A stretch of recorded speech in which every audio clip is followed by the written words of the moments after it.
1998ની સાલમાં પરમ પૂજ્ય સ્વામીશ્રીની bypass surgery કરાવી અને પછી જ્યારે સ્વામી દેશમાં પાછા પધાર્યા ત્યારે મુંબઈની અંદર સ્વાગત સભા રાખવામાં આવી હતી.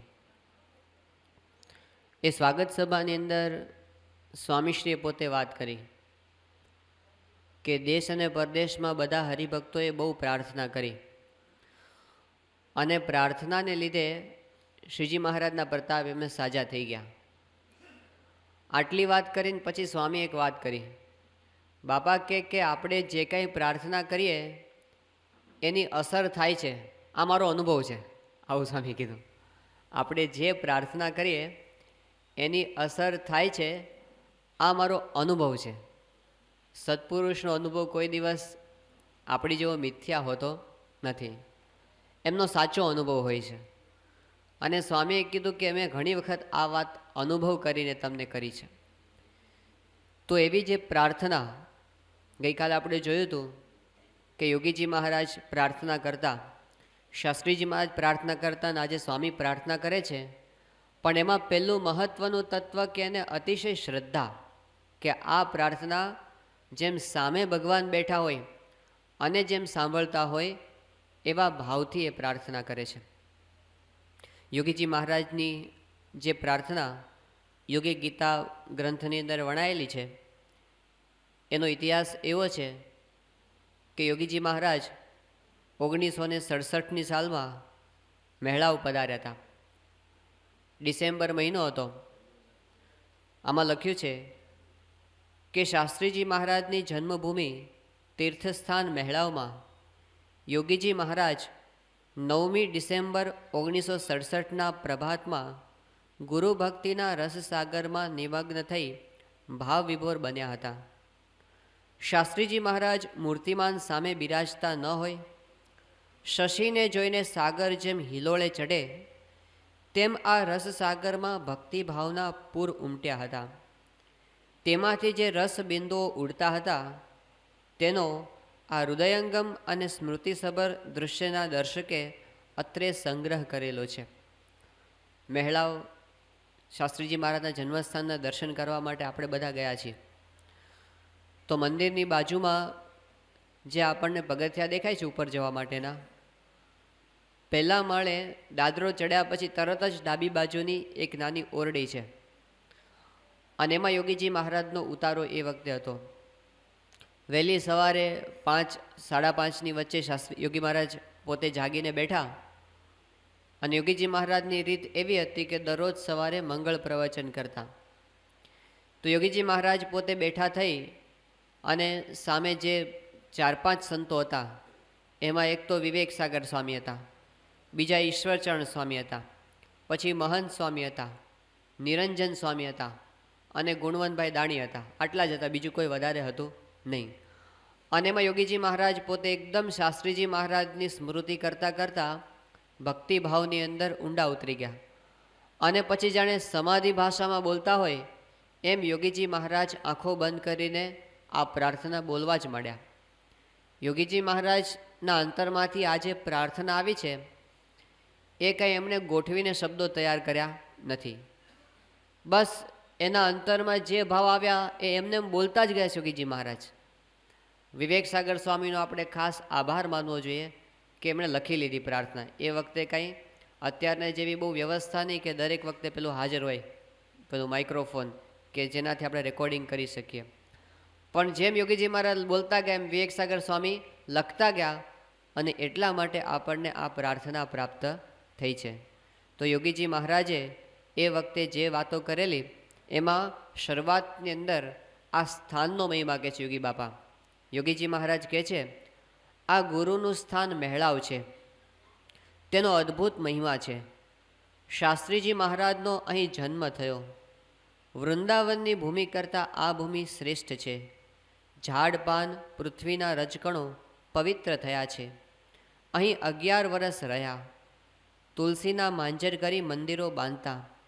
જેઠાભાઈ મિસ્ત્રીને મંદિર કરવું હતું તે થાંભલા કયે ઠેકાણે કરવા તે બતાવ્યા. જેઠાભાઈ રાજી થયા અને કહ્યું, આવડી ઉંમરમાં આટલી બુદ્ધિ, નાનપણમાં ભણવામાં પહેલો નંબર રાખતા, ધૂળી નિશાળમાં ભણતા. ત્યાં અત્યારે ટાવર અને ધર્મશાળા થઈ ગઈ. પહેલાં અમે એ કથા કરવા આવ્યા હતા ત્યારે ચતુરભાઈએ સ્વામીનો બહુ મહિમા કહ્યો હતો. આવું મહાપ્રસાદીનું સ્થાન છે, તેમાં આવ્યા છીએ તો સંકલ્પ કરવા કે તેમના જેવા ગુણ મળે. સ્વામીને ભક્તિભાવ બહુ, ઠાકોરજીમાં હેત બહુ. ગોંડલમાં સમયો થશે, મહેળાઓ હજારો હરિભક્તો આવશે. આફ્રિકા લંડનના હરિભક્તો લાભ લે છે. અક્ષરદેરી, મહુવા, ભાદરા, ડાંગરા, મહેળાઓ બધાના દર્શન કરે. આ બધા તીર્થ ગોઠવી દેવા. સ્વામી શાસ્ત્રીજી મહારાજ એ વિજ્ઞાનાનંદ સ્વામીના શિષ્ય, અગાધ મહિમા. મહુવા જઈને ભગતજીને સેવ્યા, ભાદરોડમાં રહ્યા, ભગતજીની અનુવૃત્તિએ સેવા કરી, જાગા ભગતને સેવ્યા. રાજકોટમાં અદાનો સમાગમ કર્યો. ભગતજીએ દેહ મૂક્યો ત્યારે સ્વામીને રાજકોટ સમાચાર મળ્યા. તે વખતે રામજી ભટ્ટ જોડે બેઠેલા. તેમણે કહ્યું, હવે પૃથ્વીનું મંગલ ગયું. ભગતજી પૃથ્વી પર મંગલ હતા. ત્યારે શાસ્ત્રીજી મહારાજે કહ્યું, સત્પુરુષ પૃથ્વી પરથી કદી જતા જ નથી, એમ ગોષ્ઠી કરી. યોગીજી મહારાજ ગુરુના સ્થાનની વાત કરતાં કરતાં ગુરુ મહિમાની અંદર ઉતરી ગયા. યોગીજી મહારાજ કહે છે કે આ ગુરુનું સ્થાન મહેળાઓ છે, એનો અદ્ભુત મહિમા છે. એમ કરીને બાપાએ વૃંદાવનની ભૂમિની વાત કરી. વૃંદાવનનો શાસ્ત્રમાં ઘણો બધો મહિમા લખ્યો છે. ભાગવતની અંદર પ્રસંગ આવે છે કે જ્યારે ગોપીઓ શ્રી કૃષ્ણ ભગવાનને વિદાય આપવી પડી. ગોપીઓ આમ તો આપવાની ઈચ્છા નથી, પણ એમણે ભગવાનની મરજી જોઈ કે ભગવાન અહીં રહેવા ઈચ્છતા નથી. એટલે પછી અક્રૂર જ્યારે શ્રી કૃષ્ણ ભગવાનને લઈને જતા હતા ત્યારે ગોપીઓ તો હાથ જોડીને ઊભી રહી. ત્યાર પછી શ્રી કૃષ્ણ ભગવાન ગોકુળની અંદર ફરીવાર જિંદગીભર ક્યારે આવ્યા નથી. એકવાર ત્યાગ કર્યો, ફરીવાર ગોકુળમાં આવ્યા નથી. પણ મથુરા ગયા પછી એક વખત એમને વિચાર આવ્યો કે ગોપીઓનું શું થતું હશે. એટલે એમણે ઉદ્ધવજીને મોકલ્યા કે જાઓ, તમે ગોપીઓ પાસે જાઓ, એમને વિરહનું દુઃખ ઘણું બધું છે ત્યારે, તો તમે જઈને એમને જ્ઞાનની વાત કરજો અને એને સમજાવજો કે શ્રી કૃષ્ણ સ્થૂળ દ્રષ્ટિએ ભલે દૂર હોય, પરંતુ એ તો અણુ અણુની અંદર છે અને અત્યારે તમારી પાસે પણ સાક્ષી રૂપે કરીને તમારા આત્મામાં બિરાજમાન છે. આવી બધી જ્ઞાનની વાતો એને સમજાવી. ઉદ્ધવજી તો પોતે શાસ્ત્રના વેત્તા હતા, જ્ઞાની હતા.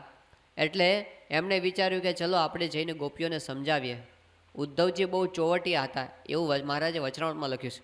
ચોવટિયા એટલે રાજનીતિમાં કુશળ હતા અને મોટા મોટાને પોતે શિખામણ આપે એવા સમર્થ હતા. આ બાજુ ગોપીઓ તો બધી અભણ હતી અને ભરવાડણો હતી. એટલે ઉદ્ધવજીને એમ કે એને બિચારીને કંઈ શાસ્ત્રનું જ્ઞાન હોય નહીં, એટલે આપણે શાસ્ત્રની વાતો એમને સમજાવીએ. એવા હેતુથી આ ઉદ્ધવજી પોતે ગોકુળની અંદર આવ્યા અને આ બાજુ એ શોધતા હતા કે નંદ બાવાનું ઘર કયા બાજુ છે. હરીન્દ્ર દવેએ વાત સમજાવી છે કે એમણે ઉદ્ધવજીને કીધું કે તમારા રથના પૈડા જ્યાં આગળ ખૂંચી જાય ને ત્યાં નંદ બાવાનું ઘર તમે જાણજો. કેમ એવું? તો એમણે કીધું કે જે દિવસથી કૃષ્ણ નીકળ્યા તે દિવસથી યશોદા અને નંદના આંસુ સુકાયા જ નથી, એટલે એમના ઘર પાસેની જમીન આંસુના ગારાથી ભીની થઈ ગઈ હશે, ત્યાં તમારો રથ ખૂંચી જશે. આ તો સાહિત્યની વાત છે. તો ત્યાં આગળ ફરતા ફરતા એમનો રથ ખૂંચી ગયો અને આ નંદ બાવાનું ઘર છે એમણે જાણ્યું. ત્યાં તો ગોપીઓને ખબર પડી કે કોઈ મથુરાથી રાજપુરુષ આવ્યા છે. એટલે બધી ગોપીઓ દોડતી દોડતી આવી ગઈ અને એમને ખબર પડી કે આ તો કૃષ્ણ ભગવાનને મોકલેલા છે. અને પછી ઉદ્ધવજી એમને કીધું કે તમારા માટે જ હું સંદેશો લઈને આવ્યો છું. અને ઉદ્ધવજી પછી ગોપીઓને ત્યાં આગળ એકાંતમાં બેસાડી અને બધી જ્ઞાનની વાતો કરે છે અને કહે છે કે કૃષ્ણ ભગવાન તો તમારા અંતઃકરણમાં બિરાજમાન છે. એમણે કીધું કે ભગવાન તો અણુ અણુમાં વ્યાપક છે, એટલે એ વ્યતિરેક દ્રષ્ટિએ ભલે દૂર હોય, અન્વય રીતે તો એ તમારી પાસે જ છે. આ અન્વય અને વ્યતિરેકની અને સગુણ અને નિર્ગુણની એ બધી વાતો એમણે શરૂ કરી. એટલે ગોપીઓએ ઉદ્ધવજીને કીધું કે તમે વાત કરો છો એ બરાબર છે, પણ અમને તો અહીં વૃંદાવનમાં પાંદડે પાંદડે કૃષ્ણના દર્શન થાય છે. અમને તો આ કાલિંદીના જળના બિંદુએ બિંદુએ કૃષ્ણના દર્શન થાય છે. આ વૃંદાવનની ભૂમિની રજની કણે કણમાં અમને કૃષ્ણના દર્શન થાય છે. અને અહીં તો કૃષ્ણ સિવાય બીજું કાંઈ છે જ નહીં. અમે તો એને જ બધે જોઈએ છીએ અને એમની બધી લીલાઓ અમારા 24 કલાક એમના સ્મરણની અંદર વીતે છે. એમ કરતાં કરતાં ગોપીએ વાત કરી કે અત્યારે તો અમારા આ શરીર છે, પણ ભવિષ્યમાં અમારું આ દેહ પડી જશે અને પછી અમારા શરીરની રાખ થઈ જશે અને પછી ખાલી હાડકાં વધ્યા હશે. એ હાડકામાંથી કદાચ કોઈક વાંસળી બનાવે અને પછી એની અંદર હવા ફૂંકે તો એમાંથી પણ કૃષ્ણ કૃષ્ણ એવો અવાજ આવશે. અને આવી વાત જ્યારે ઉદ્ધવજી સાંભળી ત્યારે એમ થયું કે હો આ ગોપીઓની કેટલી બધી ભગવાન પ્રત્યે ભક્તિ. હું તો ખાલી વાતો કરું છું, હું તો ખાલી બધી શાસ્ત્રની વાતો કરું છું, પણ આમને તો કેટલો બધો ભગવાનનો અંતઃકરણમાં મહિમા છે કે એમણે તો સાક્ષાત્કાર કરી દીધો છે. એટલે એ વખતે એમણે પછી માગ્યું કે આસામહો ચરણ રેણુજુષામહમ શ્યામ વૃંદાવને કિમપી ગુલ્મલતૌષધીનામ યાદુસ્ત્યજમ સ્વજનમાર્ય પથમ ચ હિત્વા ભેજુર્મુકુંદ પદવીમ શ્રુતિભીર્વિમૃગ્યામ.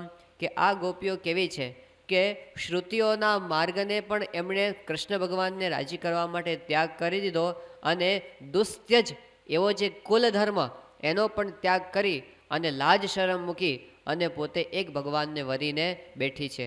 આ વાત સાંભળી અને એની અંદર એમણે કીધું કે માટે હવે મને આ વૃંદાવનની અંદર કેવો દેહ આપજો કે કોઈક લતાનો અથવા તૃણનો દેહ મને આપજો. બહુ મોટું અને આમ ભરાવદાર ઝાડ નહીં, પણ કેવું એક તૃણનો અને એક લતાનો એટલે કે સામાન્ય વેલનો દેહ. કારણ કે અહીં આગળથી આ ગોપીઓ પસાર થાય તો એના ચરણની રજ મારા ઉપર પડે તો હું પવિત્ર થઈ જાઉં અને નિરંતર એમના ચરણની રજ મારા ઉપર પડ્યા કરે. આવું ઉદ્ધવજીએ માગ્યું. આ ભાગવતની વાત છે. ત્યારે યોગીજી મહારાજ અહીંયા આગળ વાત કરે છે કે ઉદ્ધવજીને ભક્તનો આટલો બધો મહિમા હતો કૃષ્ણ ભગવાનના ભક્તનો, ત્યારે યોગીજી મહારાજ તો ગુણાતીતની વાત કરે છે. એમની વાત તો જુદી. યોગી બાપા કે વૃંદાવનની ભૂમિ કરતાં આ ભૂમિ શ્રેષ્ઠ છે, કારણ કે સાક્ષાત શાસ્ત્રીજી મહારાજ એમના ચરણની રજ આ પૃથ્વી પર પડી છે, તો એની તો ક્યાં વાત કરી. યોગી બાપા કે ઝાડ પાન અને પૃથ્વીના રજકણો પવિત્ર થયા છે. આ ગુરુનો મહિમા. જો ગુરુનો મહિમા હોય તો ગુરુના સંબંધને પામેલી દરેક વસ્તુનો મહિમા આપણને સમજાય.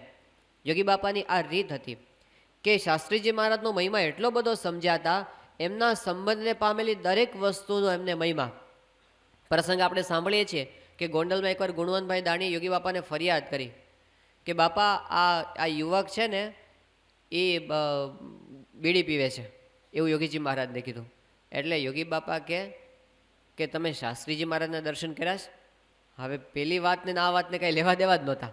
આમને તો કાંઈક કેમ આઉટ ઓફ ટ્રેક વાત કરે છે. યોગીજી મહારાજ કે તમે શાસ્ત્રીજી મહારાજના દર્શન કર્યા? ગુણવંતભાઈ કે ના બાપા મેં તો દર્શન નથી કર્યા, મેં તો આપના દર્શન કર્યા છે. યોગી બાપા કે ગુરુ એમણે તો શાસ્ત્રીજી મહારાજના દર્શન કર્યા, માટે એનો મહિમા આપણે સમજવો.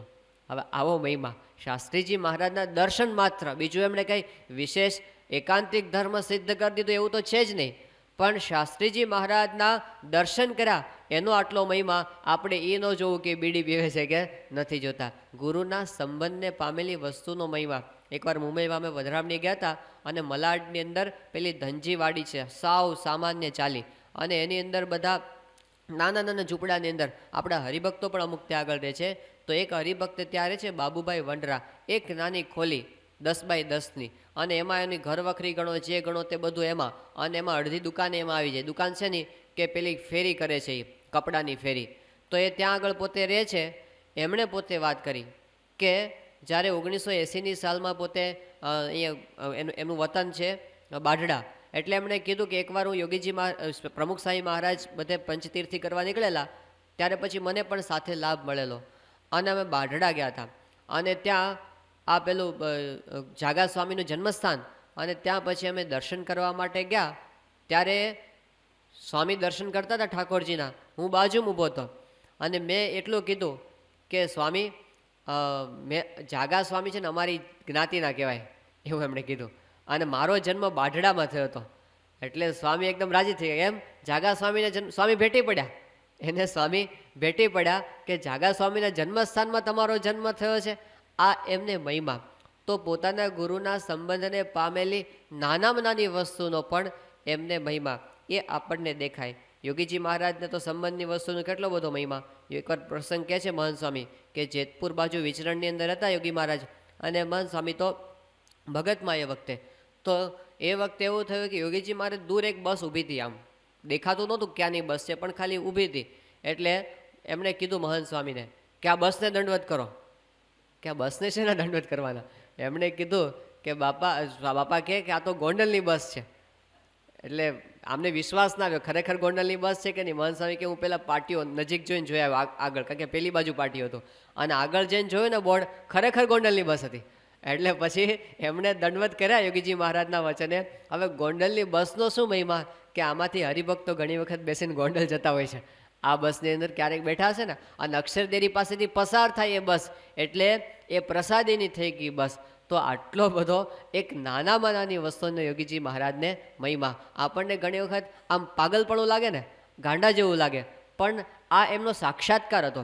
ગુરુ મહિમાનો સાક્ષાત્કાર કોને કહેવાય એ આપણને આમાંથી શીખવા મળે છે. બાકી આપણી દ્રષ્ટિએ તો આપણને આ બધું કેવું લાગે કે સાવ આમ સમજણ વગરની વાત લાગે, પણ બુદ્ધિને અને નિશ્ચયને કોઈ દિવસ બહુ ઝાઝું બનતું નથી. યોગીજી મહારાજને જે નિશ્ચય હતો એ બુદ્ધિથી પરની વાત છે, એ આપણી તર્કથી પરની વાત છે, એ સાક્ષાત્કારની ભૂમિકાની વાત છે. અને મહારાજે મધ્યના 53માં વચનામાં વાત કરી છે આવી. શ્રીજી મહારાજ કે ભગવાનના આવા જે સંત છે એ તો અલૌકિક બુદ્ધિએ યુક્ત વર્તતા હોય, અલૌકિક સ્થિતિમાં વર્તતા હોય. આપણી સામાન્ય મતિથી આપણે એમને માપી શકીએ નહીં. અને જો આપણે સમજવા જઈએ તો મહારાજે કેવું કીધું છે કે કેટલાક જીવ તો એવા હોય કે ખબર ન હોય કે મારો જીવ લાંબો છે કે ટૂંકો છે, કે કાળો છે કે ધોળો છે, એવી પોતાના જીવની તો કંઈ ખબર હોય નહીં, અને સત્પુરુષની સમજણમાં વાંક કાઢે. આને મહારાજે મધ્યના 65માં અખ્તર ડાયા કહ્યા છે. અખ્તર ડાયા એટલે ડાયો તો હારો, પણ અખ્તર ડાયો નહીં હારો. એને આપણે ગુજરાતીમાં દોઢ ડાયો પણ કહીએ છીએ. તેવું દોઢ ડા પણ આપણે અહીં આગળ કરવું નહીં. સત્પુરુષની ક્રિયા છે, સાક્ષાત્કારની ભૂમિકાની ક્રિયા છે. તો અહીં આગળ યોગીજી મહારાજના જીવનમાં આપણને દેખાય. પ્રમુખ સ્વામી મહારાજ 1991ની સાલમાં લંડન ગયા હતા, અને પછી એક દિવસ સ્વામી કે આપણે છે ને તાત્કાલિક ગાડી તૈયાર કરો. એટલે કે શું છે અત્યારે? સ્વામી કે આપણે છે ને અરવિંદ ગુરુના ઘરે દર્શન કરવા માટે જવું છે. શેના માટે? તો 1970ની સાલમાં જ્યારે યોગીજી મહારાજ લંડન ગયા હતા ત્યારે અરવિંદભાઈ ગુરુના ઘરે એમણે ઉતારો હતો. એટલે સ્વામી કે આપણે ડોલી સીલમાં એમના ઘરે દર્શન કરવા માટે જવું છે. તાત્કાલિક ગાડી, હરિભક્તોને પણ અમુકને ખબર પડી, અહીંથી CFI માટે કેટલાક હરિભક્તો ગયા હતા, એની બસ પણ તૈયાર થઈ ગઈ.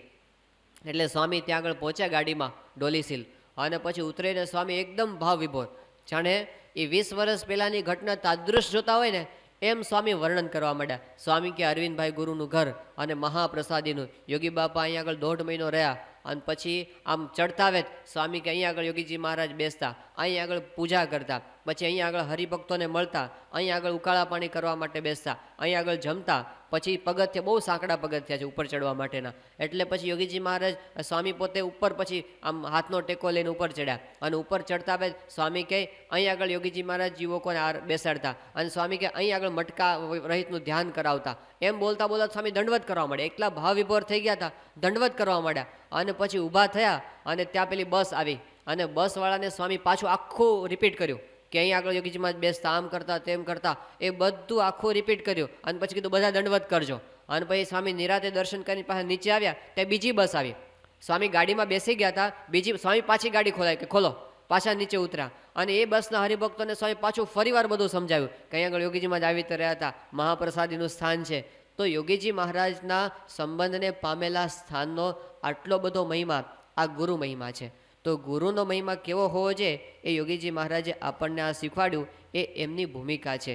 પછી યોગીજી મહારાજે શાસ્ત્રીજી મહારાજની વાત કરી કે નાનપણમાં અહીંયા આગળ રહેતા, ધૂળી નિશાળમાં ભણતા. આ બધી ક્રિયાઓ નાની નાની છે, પણ આ બધું વર્ણન કરવાની ઈચ્છા ક્યારે થાય? જો પ્રેમ હોય ને મહિમા હોય તો થાય. એ બધું કહી અને પછી યોગીજી મહારાજ કહે છે કે શાસ્ત્રીજી મહારાજને ભક્તિભાવ બહુ, અને ઠાકોરજીમાં હેત બહુ. સૌથી પહેલો ગુણ શાસ્ત્રીજી મહારાજનો જો યોગી બાપાએ વર્ણવ્યો હોય તો એ આ છે કે શાસ્ત્રીજી મહારાજને ભક્તિભાવ બહુ. ઘણા બધા ગુણો આપણને સત્પુરુષની અંદર જોવા મળે છે, પણ એમાં આ જે ગુણ છે ભક્તિ, એ ગુણાતીતનો માલિકીનો ગુણ છે. ગુણાતીતની માલિકીનો ગુણ. શ્રીજી મહારાજે એકાંતિક ધર્મ જે લખ્યો છે ધર્મામૃતની અંદર આવે છે, એની અંદર ત્યાગીનો સૌથી પહેલો ધર્મ આ બતાવ્યો છે, નિષ્કામ, નિર્લોભ, નિસ્વાદ, નિર્માન, નિસ્નેહ. એ કહેતા પહેલાં પણ એક વાત આ કરી છે કે ત્યાગીનામ પરમો ધર્મ શ્રી કૃષ્ણે ખિલ કારણે ભક્તિ એકાંતિકી નિત્યમ તન મહાત્મ્યાવબોધયુક. કે ત્યાગીનો પરમ ધર્મ કયો છે? તો અખિલ બ્રહ્માંડોના જે કારણ એવા જે ભગવાન એને વિશે મહાત્મયુક્ત જે ભક્તિ એ ત્યાગીનો પરમ ધર્મ છે. આ ગુણાતીતની માલિકીનો ગુણ. અને આપણને દેખાય છે કે એમના જેવી ભક્તિ આપણને બીજે ક્યાંય દેખાતી નથી. આખી પરંપરામાં આપણે પહેલેથી જોઈએ, ગુણાતીતાનંદ સ્વામી આમ શ્રીજી મહારાજના દર્શન કરવા માટે નેવા નીચે ઊભા રહે અડધી રાત્રે. એમને તો અખંડ મહારાજની મૂર્તિના દર્શન થતા હતા, પણ છતાંય એક ઝલક આમ પેલું પ્રકાશ થાય વીજળીનો અને એ ઝબકારાની અંદર સહેજ દર્શન થઈ જાય મહારાજના, એના માટે અડધી રાત્રે પણ પોતે આમ ઝબકારો આમ લેવા માટે, પોતે દર્શન કરવા માટે તત્પર. તો આ એમની ભક્તિ એ આપણને આખી ગુણાતીત પરંપરામાં બધામાં દેખાય છે. તો એમને કીધું કે શાસ્ત્રીજી મહારાજને ભક્તિ બહુ, યોગી બાપાની પોતાની ભક્તિ કેવી હતી? યોગી બાપાને પોતાના જીવનની અંદર એટલી બધી ભક્તિ હતી, પેલી ઠાકોરજી યોગીજી મહારાજ સાથે રાખતા. તો જ્યારે ઠાકોરજી પોતે એક વખત એવું થયું સારંગપુરની અંદર મંદિરનું કામ ચાલતું હતું, એ દરમિયાન પેલી વાડો કરવાનું કામ ચાલતું, તો એક દિવસ બહુ શાસ્ત્રીજી મહારાજના વખતમાં ભીડો રહેતો ને, એટલે બે સાધુઓને થયું કે આપણે ભાગી જઈએ, આમાં આ ભીડામાં તો આપણે કંઈ પાર પડીએ એમ લાગતું નથી. તે વહેલી સવારે હવે એ સાધુ પોતાના નાના ઠાકોરજી રાખતા હશે પેટી, એટલે ભાગ્યા, સવારના પોરમાં વહેલા ઉઠીને ભાગ્યા બંને જણા. તો ઠાકોરજીને ભેગા લઈ ગયા પોતે, પણ બનવા જોગ એવું થયું કે પોતાના ઠાકોરજીને મળે યોગીજી મહારાજના ઠાકોરજી આવી ગયા. અને હવારના યોગીજી મહારાજ જ્યાં જાગ્યા અને ઠાકોરજી ન જોયા, અને યોગીજી મહારાજને તો ક્યાંય ચેન ન પડે, કાંઈ ખાવું ગમે નહીં, પીવું ગમે નહીં. અને યોગી બાપા તો આમ એટલા બધા ઉદાસ થઈ ગયા. શાસ્ત્રીજી મહારાજે કીધું કે જોગી તમે બહુ ઉદાસ ના થાવ, તમારી ભક્તિ એવી છે કે ઠાકોરજી ગમે ત્યાંથી પાછા આવશે, બીજે ક્યાંય એમને ફાવશે નહીં. અને પછી તો યોગીજી મહારાજ તો આમ માળા કરવા બેસી જ ગયા ઉપવાસ ઉપર, કાંઈ ખાય નહીં, પીવે નહીં, બસ ભજન જ કર્યા કરે કે મહારાજ મારી શું ભૂલ થઈ ગઈ, તમે પાછા પધારો. અને બપોર સુધી માળ આ બાજુ શંકર ભગતને યોગીજી શાસ્ત્રીમાં જે મોકલ્યા કે તમે જાઓ ઘોડી ઉપર બેસીને અને ચારે બાજુ તપાસ કરો કે પહેલાં ખબર તો પડી ગઈ કે પહેલાં સાધુ જ ક્યાંક ગયા છે, અને એની સાથે જ ગઈ છે મૂર્તિ. અને ચારે બાજુ તપાસ કરી, આમ 10 ગાંવ સુધી ચારે બાજુ ઘોડી ફેરવીને આવ્યા, પણ સાધુ ક્યાંય હાથમાં આવ્યા નહીં. અને પોતે ઉદાસ થઈને જ્યારે પાછા આવ્યા, અને એ વખતે પેલું અચાનક એમની નજર પડી કે પેલી થોરની વાડ કરી હતી ને એમાં ઠાકોરજીની પેટી એમણે જોઈ. મૂળ શું થયેલું કે પેલા સાધુ આમ કૂદ્યા ને, તો કૂદતી વખતે જોડી ભરાઈ ગઈ અંદર પેલી વાડમાં, અને પછી એમ ખેંચી જોડી તો જોડી આવી ગઈ, પણ ઠાકોરજી છે એ તારની ઓલી થોરની વાડમાં એમને રહી ગયા હતા. અને એ યોગીજી મહારાજની ભક્તિ તો ઠાકોરજી પાછા આવ્યા. પણ હર્ષદ કાકાએ લખ્યું છે કે જેમ શ્યામ હે હમારો ધન, શ્યામ હે હમારો ધન, આઠો જામ ઉડો ઉધો હમે શ્યામ હિસ્સો કામ હે. આઠે પોર એમને ભગવાનનું અખંડ રટન રહ્યા કરે. આ યોગીજી મહારાજની ભક્તિ. નહીતર ઊંચી આધ્યાત્મિક સ્થિતિ થાય ને એટલે પછી આવી ભક્તિ ભાવના ગૌણ પડતી જાય એવું થાય. જો આપણને ભક્તિનો બરાબર પાસ અંદરમાં ઉતરી ન ગયા હોય તો શું થાય કે આત્મજ્ઞાનની અંદર અલમસ્ત થાય, એટલે ભક્તિ બધી ગૌણ પડી જાય. યોગીજી મહારાજ મુંબઈમાં એકવાર હતા, મહંત સ્વામી ઘણી વખત આ પ્રસંગ કહે છે કે રાતના ચેષ્ટા બોલાય અને ચેષ્ટા પૂરી થઈ એટલે સામે કિશોરભાઈ દવે બેઠા હતા. તો યોગી બાબા કે કિશોરભાઈ આપણે, રમેશભાઈ બેઠા હતા કે રમેશભાઈ આપણે તો ચેષ્ટા બોલ્યા અને મહારાજની મૂર્તિની સ્મૃતિ કરી, પણ આ સંન્યાસીઓ શું કરતા હશે? એટલે એમણે કીધું કે બાપા સંન્યાસીઓ તો અલખ નિરંજન, એને તો શું, એને તો કાંઈ ભક્તિ કે એવું કાંઈ હોય નહીં. ત્યારે યોગી બાપા એક વાક્ય બોલ્યા કે આપણે માથે ધણી છે, આપણે માથે તો ધણી બેઠા છે, એટલે આપણે આવું કરવાનું હોય. એ બધા ન ધણિયાતા છે, પણ આપણે ધણી સાથેના છીએ, એટલે આપણી અંદર તો ગમે તેવી આત્મજ્ઞાનની સ્થિતિ થાય તો પણ આ ભક્તિની ક્રિયા એ ક્યારેય ગૌણ પડવાની નથી. એટલા માટે શ્રીજી મહારાજ નીલકંઠ વર્ણી ઘરનો ત્યાગ કરીને જ્યારે નીકળ્યા ત્યારે મહારાજે એવી રીત ગ્રહણ કરેલી કે ભાર નામે એક રૂમાલ પણ પોતાની સાથે રાખ્યો નહોતો, કશું જ સાથે નહીં. એક કોપીનભેર મહારાજ નીકળી ગયા હતા. અને શ્રીજી મહારાજે કેવો ત્યાગ વૈરાગ્યની એ વખતે ખુમારી ધારણ કરેલી. મહારાજ પોતે કે અમે જરા પણ સંગ્રહ ન કરીએ, બપોરે ખાવાનું આવે તો રાતનો વિચાર નહીં કરવાનો કે કાલ શું ખાશો, વિચાર નહીં કરવાનો. અત્યંત અપરિગ્રહ વૃત્તિ અને અત્યંત ત્યાગ વૈરાગ્યને મહારાજે ધારણ કરેલા અને પોતાના જીવન જરૂરિયાતની મિનિમમ રિક્વાયરમેન્ટ્સ પોતાની સાથે રાખેલી. ઓછામાં ઓછી વસ્તુથી ચાલે એટલું મહારાજ પોતાની સાથે રાખ્યું. પણ એની અંદર મહારાજે શાલિગ્રામ પોતાની સાથે રાખ્યા હતા અને બાલ મુકુંદનો બટવો પોતાની સાથે મહારાજે રાખ્યો હતો. તો ઓછામાં ઓછી જરૂરિયાતની અંદર ભગવાનની મૂર્તિ એમણે પોતાની સાથે રાખી હતી. સ્વામી આપણને ઘણી વખત સમજાવે છે કે આપણે બહારગામ જતા હોઈએ અને એ વખતે આવું ઘણીવાર થાય, હજામતના ડબ્બાની જગ્યા હોય પણ પછી સુટકેસ ફૂલ થઈ જાય એટલે પછી પૂજા મૂકવાની જગ્યા રહે નહીં. એટલે શું કરીએ પછી કે શું કરું, મારે તો લઈ જવી છે પણ કાંઈ અંદર જગ્યા રહી નથી. આપણને ભાર લાગે કે આ બધું ભેગું ક્યાં ફેરવવું, એવું આપણને થઈ જાય. પણ ભક્તિની આ શ્રીજી મહારાજે નીલકંઠ વર્ણી આપણને એ તો ભગવાન હતા, એમને તો કંઈ કરવાનું બાકી હતું નહીં, પણ છતાંય કેવી ભક્તિ કરી મહારાજે. ત્યાં વનમાં વિચરણ કરતાં કરતાં મહારાજને એક વખત તો એવો સમય આવ્યો કે ક્યાંય પાણી ન મળે. તો આજુબાજુ તપાસ કરી, કોઈ કૂવો નહીં, કોઈ જળાશય નહીં. મહારાજ ચાલતા જ ગયા. 1 દિવસ, 2 દિવસ, 3 દિવસ, 4 દિવસ પૂરા થઈ ગયા પણ ક્યાંય પાણીનું ટીપું મળ્યું નહીં. ને મહારાજ પોતે એકદમ થાકીને લોથપોથ થઈ ગયા હતા, સખત તરસ લાગી હતી. એ વખતે એમણે એક કૂવો જોયો અને મહારાજે પછી એ કૂવામાંથી પાણી સિંચીને બહાર કાઢ્યું. પણ પછી આટલી તરસ લાગે ને શું થાય, આપણને બીજો કોઈ વિચાર આવે? પણ મહારાજે એ વખતે કીધું કે આપણે ઠાકોરજીને સ્નાન કરાવીએ, આ શાલિગ્રામ છે એને આપણે સ્નાન કરાવીએ. અને પછી એમને પણ થાક લાગ્યો હશે તો પછી આપણે એમને પછી આ પૂજા કરીને પછી આપણે ગ્રહણ કરીએ. અને મહારાજે જે શાલિગ્રામની ઉપર પેલી કઠારીમાં મૂકી અને પાણી રેડ્યું તો પાણી બધું ખલાસ, જેટલું પાણી રેડે એટલું પેલું શાલિગ્રામ ચૂસી જાય. એટલે મહારાજ નથી કહો, આ શાલિગ્રામ આટલા બધા તરસ્યા થયા છે. જે પાણી નાખે બધું મહારાજ પાણી નાખતા ગયા અને શાલિગ્રામ પીતા ગયા. એમ કરતાં કરતાં જ્યારે પાણી પીને તૃપ્ત થયા પછી મહારાજને વિચાર આવ્યો કે આટલી બધી તરસ ભગવાનને લાગી છે તો પછી ભૂખ કેવી લાગી હશે. તો ખાવાનું તો બીજું કંઈ હતું નહીં. મહારાજ કે અત્યારે શું જમાડું. મહારાજને સંકલ્પ થયો અને પછી એ વખતે શિવજી અને પાર્વતી ત્યાં આગળ કાપડીના વેશમાં આવ્યા અને મહારાજને સાથવો અને મીઠું આપ્યા અને એ મહારાજે પછી ત્યાં આગળ શાલિગ્રામને ધરાવ્યા. પણ આ ભક્તિની રીત, ભગવાનને તો આવું કંઈ કરવાનું હોતું નથી પણ એમણે આપણને રીત બતાવી કે આપણે પણ ભક્તિ ગૌણ ક્યારે આપણા જીવનની અંદર થાય નહીં, એ આપણે સમજવાનું છે. પ્રમુખ સ્વામી મહારાજ જ્યારે ત્યાં 1987ની અંદર ઉત્તરાખંડની યાત્રામાં હતા અને પછી બધા સંતો પાછા ઉતરતા હતા બદ્રીનાથથી, ત્યારે રસ્તાની અંદર શું થયું કે સંતો થાકેલા ખૂબ હતા, ચડવાનો થાક ને ઉતરવાનો બંને. અને વચ્ચે પેલા ગૌરી કુંડ આવ્યો અને એની અંદર હુંફાળું પાણી, ગરમ સરસ મજાનું નેચરલ. એટલે બધાએ પાણી જોયું એટલે પછી ભેંસ, બામણ અને ભાજી પાણી દેખીને રાજી. એ 3ની અંદર જો ઉમેરવા હોય ભેંસ, બામણ, ભાજી તો ચોથા સાધુ આવે ખરા. અને 5માં જો ભગવાનને મૂકવા હોય તોય વાંધો નહીં, કારણ કે મહારાજને પણ પાણી બહુ પ્રિય હતું. એટલે પછી તો સંતોએ બધાએ ઝંપલાવ્યું અંદર અને બધાએ ખૂબ નાયા. પછી તો પાછળ સ્વામી પોતે ડોલીમાં બેસીને આવતા હતા અને સ્વામી જે આવ્યા અને ખબર પડી ગઈ પાણી, સ્વામીની ઈચ્છા થઈ ગઈ ચલો આપણે આવીએ.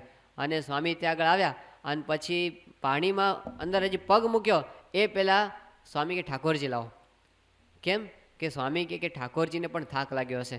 આપણે ચેડા કે ઠાકોરજી તો આ બીજા ઉચકનારા હતા, એમાં ઠાકોરજીને શું થાક લાગે. પણ સ્વામી કે ના, આપણને થાક લાગે તો એમને પણ લાગે. પછી ઠાકોરજીને બોલાવ્યા અને પછી સ્વામીએ ઠાકોરજીને સ્નાન કરાવવાનું શરૂ કર્યું. પણ આમ 2 લોટા નાખીને ચલો આપણે હવે જલ્દી નાય એમ નહીં, પણ 15-20 મિનિટ સુધી મહારાજ નાઓ, સ્વામી નાઓ, આખા શરીરે ચોળી અને મહારાજે હરિકૃષ્ણ મહારાજને સ્નાન કરાવ્યું. આ ભક્તિ છે. સ્વામી છે ને પોતે એક મિની ગવર્મેન્ટ જેટલો સંસ્થાનો વ્યવહાર ચલાવે છે અને આટલા બધા મેનેજમેન્ટ કરતા હોય ને વ્યવહાર કરતા હોય અને કેટલાય પ્રશ્નોનું સમાધાન કરતા હોય ને મોટી મોટી વાતો કરતા હોય, એને પછી આ ક્રિયા સામાન્ય લાગે. આ ઠાકોરજીને સ્નાન કરાવવાનું આ તો બધું નવરાશવાળાનું કામ છે, નવરા માણસોનું કામ કે આવું બધું કર્યા કરે. પણ સ્વામી કે ના, આ અગત્યનું કાર્ય છે. અહીં નડિયાદનો જ પ્રસંગ છે કે અહીંયા સ્વામીશ્રી બિરાજમાન હતા અને પેલી મિટિંગ ચાલુ હતી અને ત્યાં આરતીનો સમય થયો. સ્વામી કે આપણે આરતીમાં જઈએ એટલે સંતોએ બધાએ ના પડી, સ્વામી આપને જવાની જરૂર નહીં, આરતીમાં આપણે જવું નથી, આપણે ચાલો. સ્વામી કે તમે મને કથામાં ન જવા દો, તમે મને આરતીમાં ન જવા દો, તમે મને દર્શન કરવા ન જવા દો, તમારે જીવવું કેમનું? સ્વામી કે અમારે જીવવું કેમનું? એમને છે ને આ જીવન છે, એના વિના જીવી જ ન શકાય એવી એમની દ્રઢ માન્યતા છે. તો આ ઠાકોરજી એમનું જીવન, ઠાકોર સ્વામીને ભક્તિભાવો, આ શાસ્ત્રીજી મહારાજને કેવો ભક્તિભાવ હતો. નાનપણથી પોતે તુલસીના માંજર કરીને મંદિરો કરતા. મંદિર છે ને ભક્તિ વિના થઈ શકે નહીં. આ સ્વામી જે અત્યારે મંદિરો, શાસ્ત્રીજી મહારાજે મંદિરો કર્યા, કેવી પરિસ્થિતિમાં મંદિરો કર્યા છે એમણે. ખાવા ન મળે, લોકો મારે. હવે આવા સંજોગોમાં પહેલાં તો પોતાનો વિચાર આવે, આપણને ભક્તિ ક્યારે થાય કે આપણું બધું ગોઠવાઈ ગયું ને પછી આપણે ભક્તિ કરી શકીએ. પણ એ આપણું જ કંઈ ઠેકાણું ન હોય, રહેવાનું ઠેકાણું ન હોય, ખાવાનું ઠેકાણું ન હોય, કપડાનું ઠેકાણું ન હોય, અને એ વખતે આપણને ઠાકોરજીને લાડ લડાવવાના વિચારો ન આવી શકે. પણ એ વખતે એમને ભક્તિના વિચારો આવે છે, એ સમજાવે છે. શાસ્ત્રીજી મહારાજ કેરોસીનના ડબ્બામાં રાંધીને ખીચડીઓ ખાધી. શાસ્ત્રીજી મહારાજે એ વખતે અપમાનો સહન કર્યા અને ભગવાન માટેના મંદિરો કેવા કર્યા. જો સારંગપુર મંદિર તમે જુઓ, હજી સુધી સ્વામિનારાયણ સંપ્રદાયમાં એટલું ઊંચું મંદિર બીજું થયું નથી. શાસ્ત્રીજી મહારાજે કર્યું હતું જે આમ પથરા ઉચકી ઉચકીને, એટલું ઊંચું મંદિર. પણ આપણે જોઈએ છીએ કે એમનો ભક્તિભાવ કે ઠાકોરજી માટે હું શું કરી નાખું. મોટા મોટા બંગલા ઠાકોરજી માટે બનાવ્યા. આ એમની ભક્તિ છે, યોગીજી મહારાજની ભક્તિ. અને આજે સ્વામી જે કાંઈ કરે છે ઠાકોરજી માટે, એ એમની ભક્તિ. મંદિરો, કેટલા બધા મંદિરો સ્વામીએ કર્યા છે. અને એ મંદિરો જે થયા છે ને, એ ભક્તિને લીધે થયા છે, નહીંતર ન થાય. કારણ શું છે કે જો એને સસ્તી લોકપ્રિયતા પ્રાપ્ત કરવી હોય ને તો પછી મંદિરોની જરૂર નથી. એમાં તો વધારે શું, મંદિરો કરવાથી ઉલટાની ટીકા થાય છે. મંદિરો કરે એમાં તો શું, કેટલાક ટીકા કરનારાય મળે કે આ તો બધા પથરા ખડકે છે અને આ બધા આમ કરે છે. એમને ખબર નથી કે સત્પુરુષ કઈ સ્થિતિમાં વર્તે છે. એ આત્માની ભૂમિકાએ આપણું શ્રેય કરવા ઈચ્છે છે. એટલે એમને સ્કૂલને હોસ્પિટલથી, દેહથી આગળ કોઈ જોઈ શકતું નથી. પણ સ્વામી કહે છે કે રોટી, કપડાં અને મકાનથી જ ખાલી માણસના બધા પ્રશ્નોનું સમાધાન થઈ જતું નથી. આત્માને શું જરૂર છે એ સત્પુરુષ સિવાય કોઈ વિચારી શકતું નથી.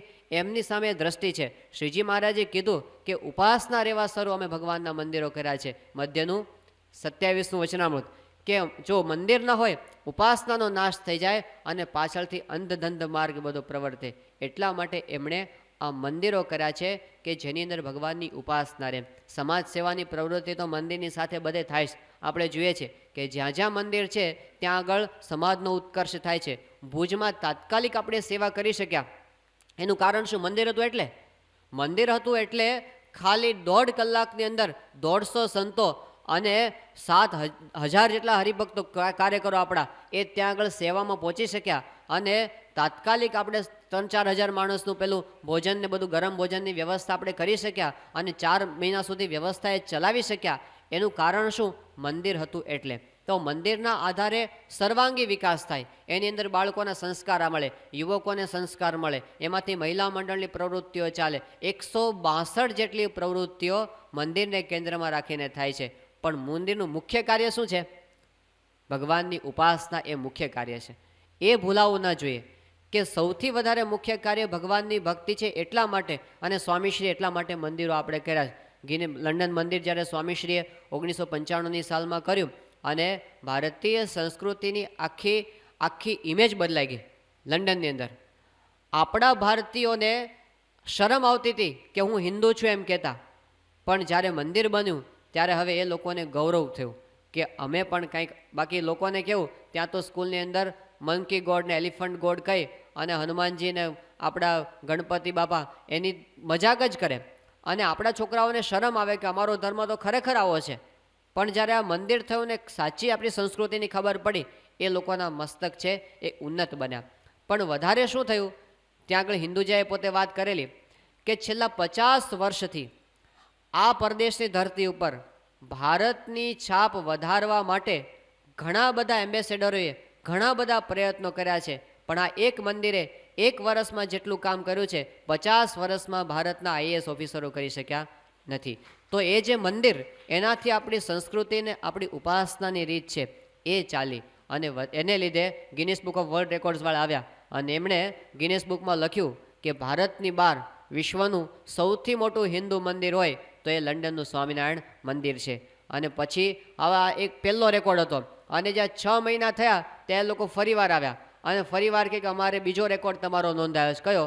કે આખા વિશ્વની અંદર સૌથી વધુ મંદિરો બનાવવાનો રેકોર્ડ એ પ્રમુખ શાહી મહારાજનો છે. 355 મંદિર. પાછા ત્રીજી વખત આવ્યા અને ત્રીજી વખત એને લંડનમાં નોંધ્યું કે આખા વિશ્વની અંદર માસ્ટર બિલ્ડર કોઈ હોય તો પ્રમુખ સાહેબ મહારાજ છે. હવે એમને બિલ્ડર દેખાય, સ્વામી તો કે બિલ્ડરની રીતે નથી કરતા, એ તો એમની ભક્તિ છે. પણ ત્રીજી વાર રેકોર્ડ નથી, ચોથી વાર એ લોકો આવ્યા અને કીધું કે આખા વિશ્વમાં સૌથી મોટો અન્નકૂટ જો થતો હોય તો લંડન સ્વામિનારાયણ મંદિરની અંદર છે. આ ચોથી વાર. અને પછી તો વધતો જ ગયું. અને પછી આત્મસ્વરૂપ સ્વામીએ એમ પાંચમી વાર આવ્યા અને કે આખા વિશ્વમાં સૌથી વધુ પ્રભાવશાળી 20 વ્યક્તિઓ, એમાં એણે બધા એક્ટરોએ લઈ લીધા, એમાં ઉદ્યોગપતિઓ પણ લીધા, એની અંદર એમણે બધા વૈજ્ઞાનિકો પણ લીધા અને એની અંદર એમણે ધાર્મિક ક્ષેત્રના 2 વ્યક્તિઓ લીધા. 20 વ્યક્તિઓમાં આખા વિશ્વમાં સૌથી પ્રભાવશાળી 20 વ્યક્તિમાં એક છે પ્રમુખ સ્વામી મહારાજ. એટલે એમણે 5મો રેકોર્ડ નોંધ્યો. એટલે પછી આત્મસ્વરૂપ સ્વામી કે લંડન મંદિરના કોઠારી છે, એ કે મારે ગિનિસ બુકવાળાને વાત કરવી છે કે એક જ પુરુષના એક જ ગિનિસ બુકની અંદર 5 વર્લ્ડ રેકોર્ડ હોય ને, એ પણ એક વર્લ્ડ રેકોર્ડ છે, 6ઠ્ઠો નોંધો.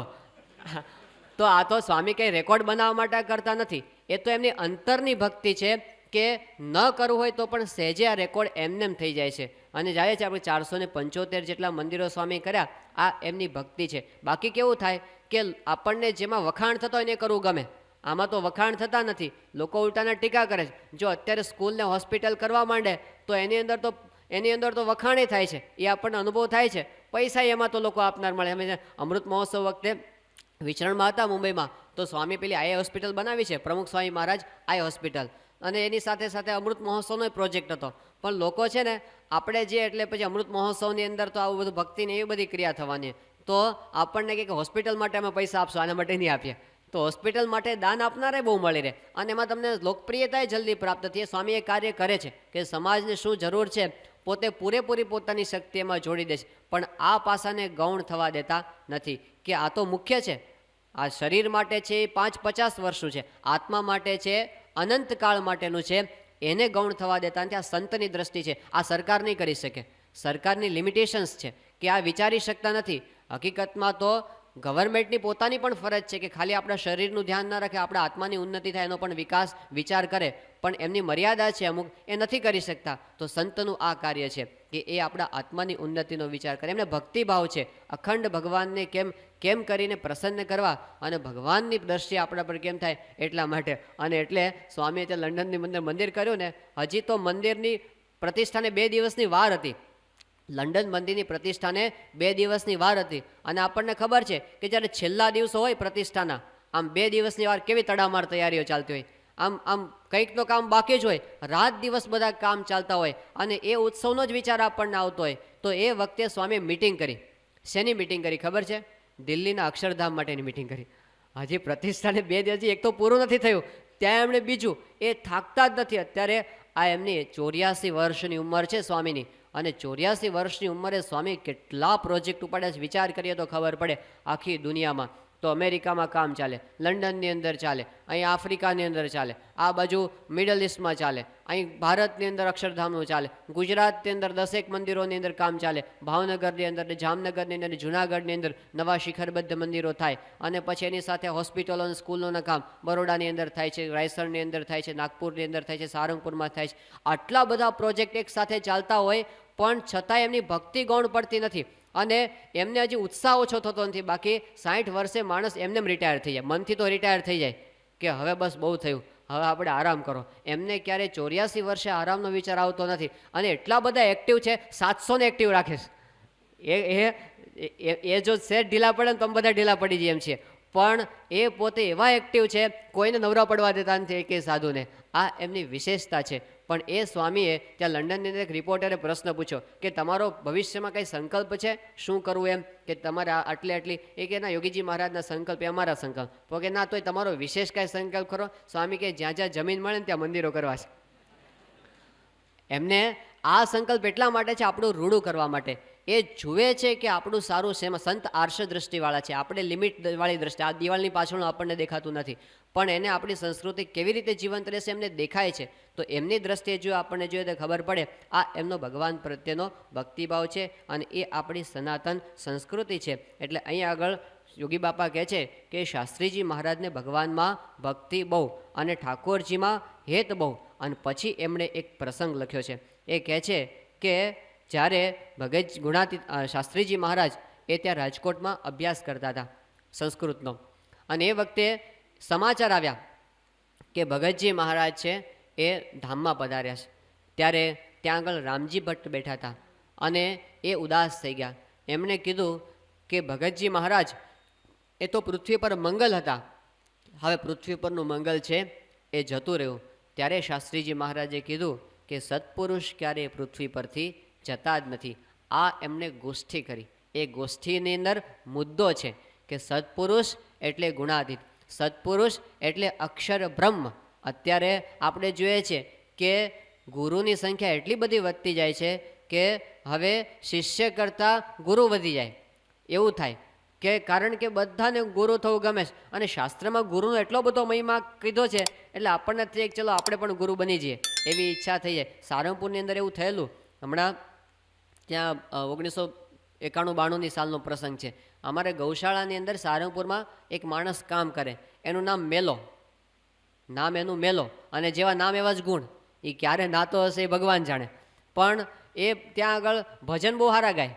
અઠવાડિયે 10 દાડે નાતો હશે પણ ભજન ગાવા અઠવાડિયામાં 3-4 વખત. એટલે સંતો પેલી સાંજની કથા થાય ને એટલે એ કથા પહેલાં ભજનો ગવાતા હોય તો મેલો ભજન ગાવા માટે આવે અને આમ ઊંચા રાગથી તાણી તાણીને ભજનો ગાય. હવે એ ચાલતું હતું પણ એક વખત એવું થયું અચાનક કે મેલો એ ગૌશાળા છોડીને જતો રહ્યો અને કંઈક પગાર ઓછો પડ્યો જે થયું એ તે, પણ એ ગયો ક્યાં ગયો કોઈને ખબર નહીં. ત્યાર પછી 2-3 વર્ષ પછી એકવાર એવું થયું કે સારંગપુરની અંદર એકવાર યાત્રાની બસ આવી. ત્યાં તો અમારી યાત્રાનું સ્થાન છે એટલે બસો આવતી જ હોય. તો એક બસ આવી, સવારનો ટાઈમ હતો એટલે પછી બધા અંદરથી બધા 50-60 જેટલા બધા યાત્રાળુ હતા, બધા ઉતર્યા અને ત્યાં આગળ ભોજનશાળા છે ત્યાં બધા દર્શન કરવા માટે ગયા. અરે ભોજન માટે, એ બધા દર્શનનું બધાનો ઓછો મહિમા હોય, આ વધારે મહિમા હોય એટલે ઘણા બધા ત્યાં ભોજનશાળા બાજુ ગયા. અને પછી એમાંથી એક મહાત્મા ઉતર્યા, આમ સફેદ કપડાં પહેરેલા, લાંબી દાઢી અને જટા, અને એ ઓફિસ આગળ આવ્યા. આગળ આપણે ઉતારા ઓફિસ છે ને ત્યાં આગળ, ત્યાં ઘનશ્યામ પ્રકાશ સ્વામી બેઠા હતા. આપણે બગીચો સંભાળે સારંગપુર. તે ઘનશ્યામ પ્રકાશ સ્વામીને કે સ્વામી મને ઓળખ્યો? એટલે આમણે કીધું કે ના તમારી ઓળખાણ ન પડી. એ કે સ્વામી હું મેલો. ઓ તારી આ શું છે આ બધું?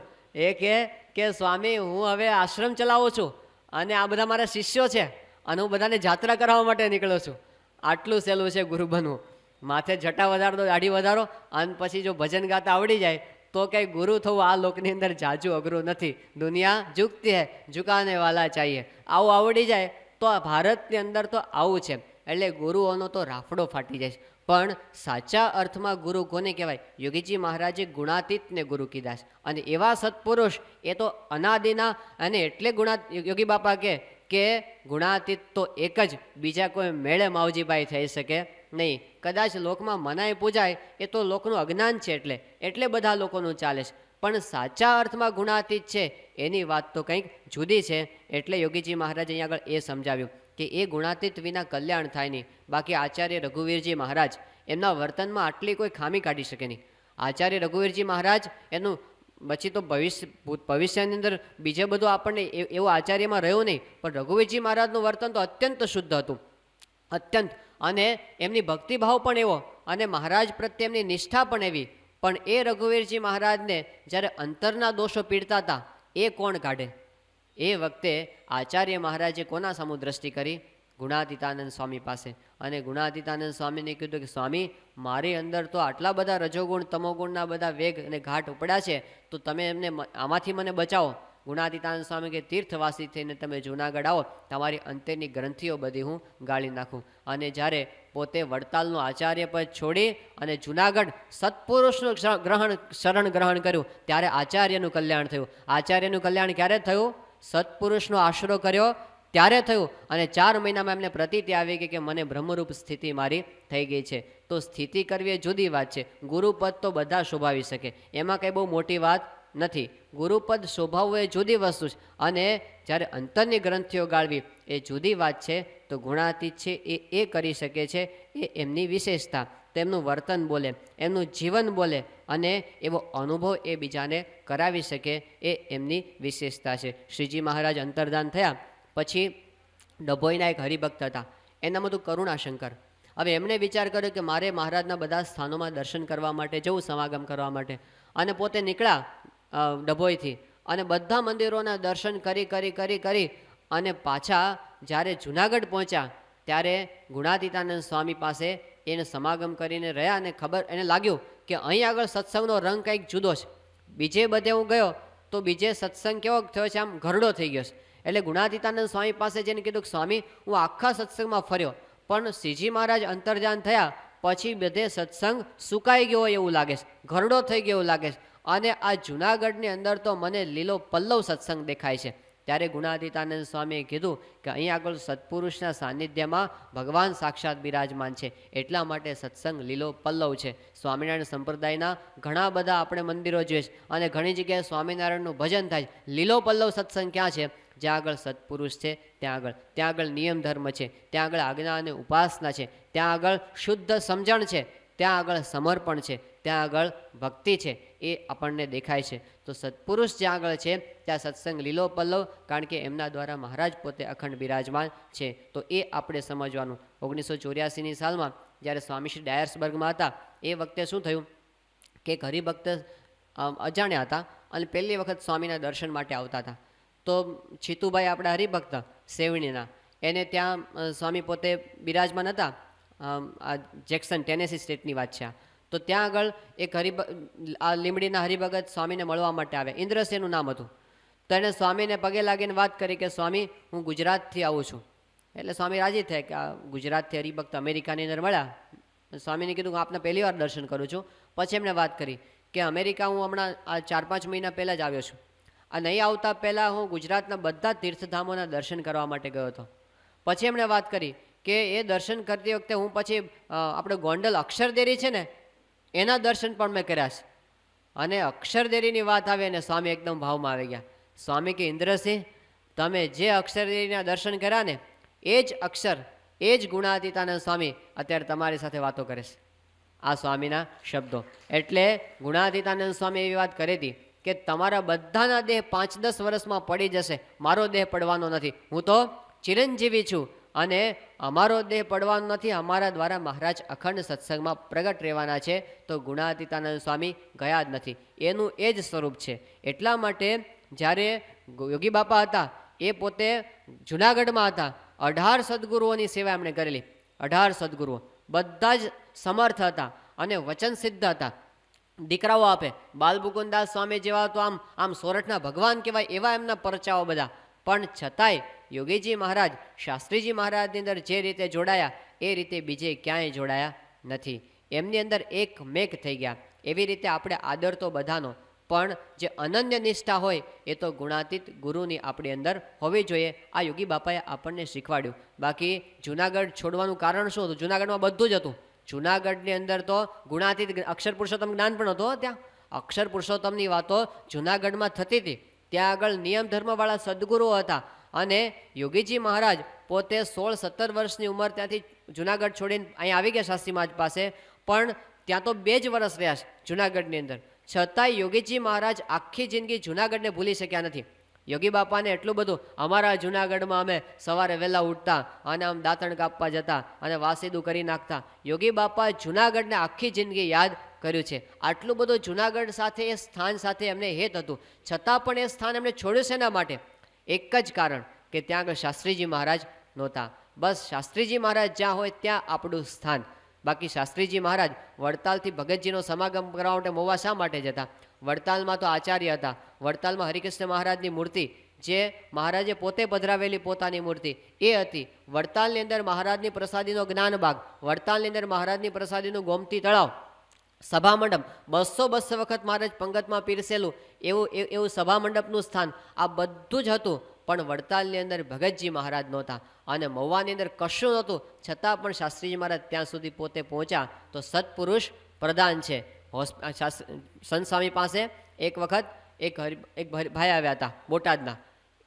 હવે પોતે બોટાદની અંદર કોલેજમાં પ્રિન્સિપાલ હતા અને સંત સ્વામી પાસે ક્યારેક આવીને બેસતા. એટલે એકવાર એમણે વાત કરી કે સ્વામી, આ તમે આટલી બધી ગુરુના મહિમાની અને સત્પુરુષની વાત કરો છો, પણ મને એ બેસતું નથી. એમણે કીધું કે આપણી પાસે શાસ્ત્રો બહુ સારા છે હિન્દુ ધર્મની અંદર, તો હું શાસ્ત્રોનું વાંચન મારી રીતે કરું છું અને મને સમજાય છે. એ બધા શાસ્ત્રો પ્રમાણે હું મારી રીતે સાધના કરું છું, તો પછી મારે ગુરુની જરૂર શું છે? ભગવાન સાથે મારે જોડાવાનું છે, વચ્ચે ગુરુને વાયા શું કામ? હું હું ડાયરેક્ટ ગુરુ સાથે ન જોડાઉં, ભગવાન સાથે ન જોડાઉં, આવી એમણે વાત કરી. એટલે સંત સ્વામીએ કીધું કે તમારી કોલેજની અંદર લાઇબ્રેરી છે? કે હા છે ને. પછી કે ક્લાસરૂમ? કે ક્લાસરૂમે છે. બેન્ચીસ? કે એ બધી પણ છે. બ્લેકબોર્ડ? કે બધું વ્યવસ્થિત છે. તો કે એક કામ કરો, આ બધું છે, હવે તમારી શું જરૂર છે ત્યાં આગળ? તમે બધા શિક્ષકો અમથો પગાર ખાઓ છો, બધા છૂટા થયો, વિદ્યાર્થીઓ બધા ભણી લેશે, ચોપડા તો છે જ, ક્લાસરૂમ છે, સ્કૂલ છે, આની કાંઈ જરૂર નથી. એટલે એ જરા ડગાઈ ગયા, બોલતા બંધ થઈ ગયા. સંત સ્વામી કહે કે હોસ્પિટલ હોય એમાં સારામાં સારા સાધનો વસાવી દો, અને પછી સરસ મજાનું પેલું ઓપરેશન થિયેટર કરી દો, અને પછી ડૉક્ટરોને બધા નવરા કરી દો, હાજા થઈ જશે, પેલા એમને દવાઓ બધી ગોઠવી દો. તો ડૉક્ટર વગર હોસ્પિટલ કંઈ કામની હોતી નથી, અને શિક્ષક વગર સ્કૂલ કંઈ કામ. પુરુષ પ્રધાન છે. એમાં સત્સંગની અંદર આપણને જે કાંઈ દિવ્યતા દેખાય છે, જે કાંઈ આનંદ દેખાય છે, એ બધાનું કારણ શું છે? સત્પુરુષ. એકના આધારે બધું છે. આપણા બધાના જે નિયમ ધર્મ, આપણા નાના નાના બાળકો જે આટલું શુદ્ધ વર્તન રાખે છે, આપણે બધા સેવા કેમ કરી શકીએ છીએ? કહો, આપણી અંદર કંઈ સેવા ભાવના અત્યંત જાગૃત નથી થઈ, પણ આપણે આમ જ્યાં સ્વામી કે ત્યાં આગળ લાતુરની અંદર, ઉસ્માનાબાદની અંદર ત્યાં ભૂકંપ થયો, અને સંતો પોતાનો અભ્યાસ બધું મૂકી અને ત્યાં રાત દિવસ સેવામાં જોડાઈ ગયા, ગંધાતા મળદાઓની વચ્ચે ચાલતા ચાલતા. ત્યાં આગળ પેલું ઓરિસ્સાની અંદર જ્યારે થયો સાયક્લોન, અને ત્યાં સંતોએ 2 મહિના સુધી મળદાઓની વચ્ચે રહ્યા. જ્યાં આગળ ગામના લોકો જવા માટે તૈયાર નહીં, ત્યાં જઈને એ લોકોએ સેવા કરી, અને ઉસ્માનાબાદ ત્યાં આપણે 2 મોટા ગામ તૈયાર કરી દીધા નવા આપણી સંસ્થા દ્વારા. પણ એમને જે ઉત્સાહ થયો એ શેમાંથી આવ્યો? આપણે કાર્યકરો ત્યાં જઈને સેવા કરે છે, શેમાંથી કરે છે? બધાના મનમાં એમ છે કે અમારા ગુરુ કેમ અમારે કરવું છે, બસ પ્રમુખ સ્વામી મહારાજ કેમ એમ અમારે કરવું છે. એટલે આપણી અંદર સેવા ભાવના આવી જાય, એટલે આપણી અંદર ત્યાગ પણ આવી જાય, એટલે આપણી અંદર સમર્પણ આવી જાય. એક પુરુષના આધારે આખા સત્સંગમાં દિવ્યતા આપણને જોવા મળે છે. તો પુરુષ પ્રધાન છે. બાકી અત્યારે ડૉક્ટર સ્વામી વાત કરે છે આપણા સંતોની, કે આપણા સંતોમાં 25 સંતો તો IAS લેવલના છે બધા, એવા બુદ્ધિશાળી બધા. અને જ્યારે ઝાઝા બુદ્ધિશાળી ભેગા થાય ત્યારે શું થાય ખબર છે? એ છે ને તંત્ર આપણે ઇન્ડિયા માટે તો ખાસ કહેવાય છે કે 1 ઇન્ડિયન = 10 જાપાનીઝ. 1 Indian = 10 Japanese. એટલું બધું કામ ભારતીય કરી શકે, બુદ્ધિશાળી છે ભારતીયો. પણ 2 ઇન્ડિયન = 1 જાપાનીઝ.